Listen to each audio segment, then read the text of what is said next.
महाराष्ट्राचे मुख्यमंत्री देवेंद्र फडणवीस यांनी एका इंग्रजी दैनिकाला दिलेल्या मुलाखतीमध्ये असे म्हटलेले आहे की राजकारणामध्ये काही वेळा तडजोडी ह्या कराव्या लागतात, पण ह्या तडजोडी करीत असताना नीतिमूल्यांची घसरण होऊ नये अशीही अपेक्षा त्यांनी व्यक्त केलेली आहे.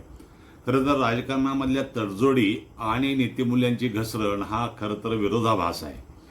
आणि गेल्या 5-6 वर्षामध्ये जे काही घडलं, शिवसेनेमध्ये फूट पडणे, उद्धव ठाकरेंचं सरकार पाडणे, राष्ट्रवादी काँग्रेसमध्ये फूट पडणे आणि ती फूट पडल्यानंतर हे दोन्ही पक्ष घेऊन भाजपनं सरकार बनवणे, या सर्व घडामोडीमध्ये कोणत्या नीतिमूल्यांची जपवणूक झाली हे महाराष्ट्राला तर समजलेलं नाही.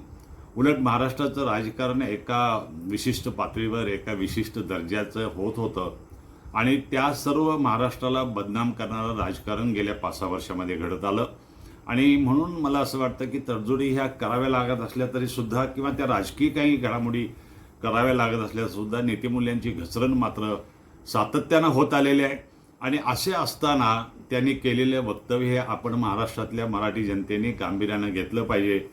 कारण मतदार म्हणून ही आपली जबाबदारी आहे आणि आपल्या महाराष्ट्रातल्या राजकारणाचा दर्जा कसा असावा याचा देखील विचार आपण करायला पाहिजे. या दृष्टीनं हे त्यांनी केलेल्या वक्तव्यावर चर्चा करणं महत्त्वाचं आहे. त्यामुळे या आठवड्याच्या जागरमध्ये आपण त्याच्यावर विवेचन केलेलं आहे. आपली मतं काय आहेत, आपल्याला काय वाटतं, ह्या मताशी तुम्ही सहमत आहात का याचा विचार करावा आणि तुम्ही ती व्यक्त करावीत अशी अपेक्षा आहे. धन्यवाद.